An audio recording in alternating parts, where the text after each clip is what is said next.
Yo mga du, eto na tayo no, yung kinalkal na naman nating panibagong basura na naman natin. So, yung mga tinabas kong kamote, ito kasi guys, yung mga kamote na to, kahit minsan, kahit dahon lang nito, tumutubo.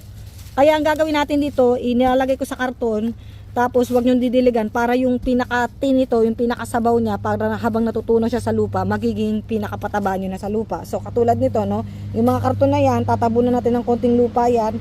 Ito yung mga pinagtabasan ng damo, ayan siya, tatabunan natin. Katulad dito, itong side na to, ayan o. Andun yung ibang karton, ayun siya. Ito yung iba natin lupa, andito yung ating saging, kasi ito wala tong selan, kahit paghaluloy mo yung basura, tutubo yan. Ganon din ang papaya, wala din tong selan, no. So ito, nakatanim to sa paso, kasi ready to move yan sa winter.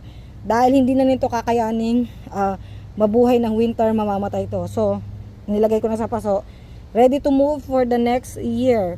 And this one on that bucket, yung mga white na bucket, sure ball yan.